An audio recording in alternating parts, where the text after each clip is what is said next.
বন্ধুরা আপনাদের সবাইকে স্বাগত আমার মিক্স ভিলেজ ফুড চ্যানেলে। আজকে আমরা বানাতে চলেছি দেশি মুরগির ঝোল।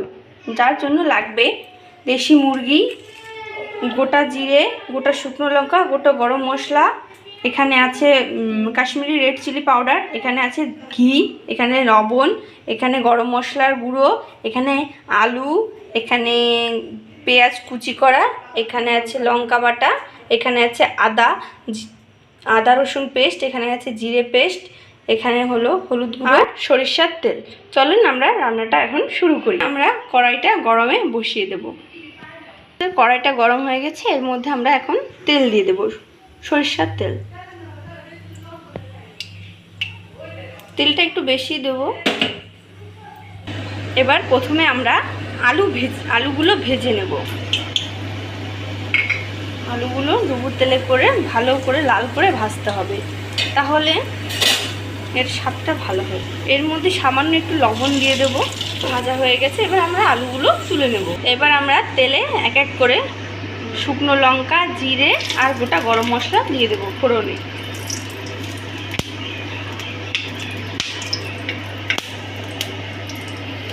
দিয়ে দিলাম।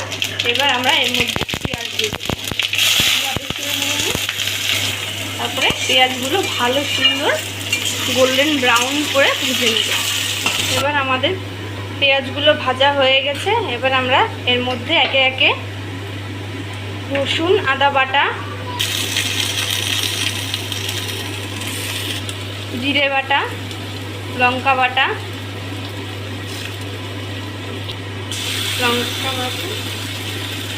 হলুদ গুঁড়ো, লবণ,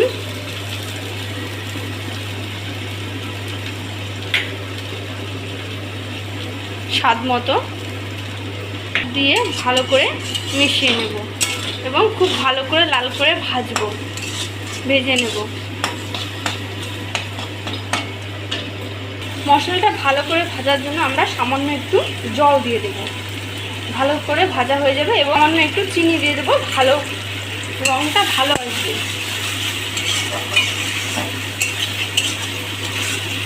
দেখুন মশলা থেকে তেল ছুটে এসেছে। আর সামান্য একটু ভেজে আমরা তারপর মাংসগুলো দিয়ে দেবো। দেখুন কি সুন্দর রঙটা এসেছে, চিনি দিলে খুব সুন্দর রঙ আসবে। মশলা ভাজা হয়ে গেছে, এবার আমরা মাংসগুলো দিয়ে দেবো। ভালোভাবে নাড়াচাড়া করে মিশিয়ে নেব মাংসটা। এবার ফ্লেমটা আস্তে দিয়ে আমরা মাংসটাকে কষাবো।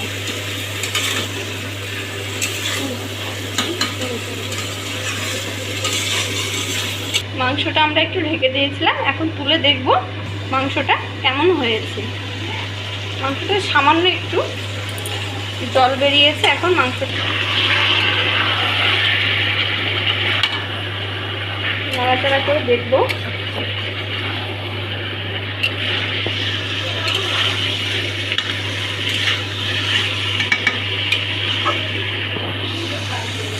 হোক আস্তে আস্তে ফ্লেমে হোক। আমরা আলুটা এবার দিয়ে দেব।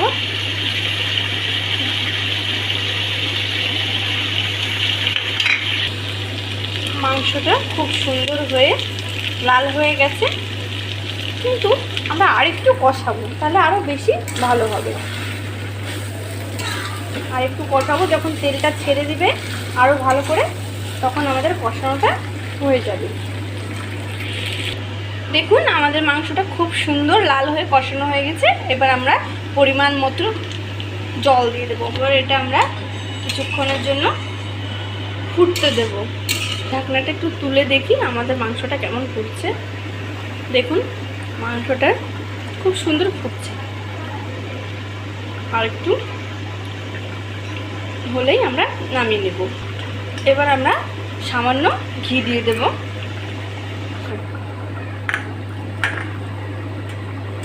দেখুন এতে তেলগুলো উপরে ঘিটা ভেসে থাকবে, খুব সুন্দর দেখতে লাগবে।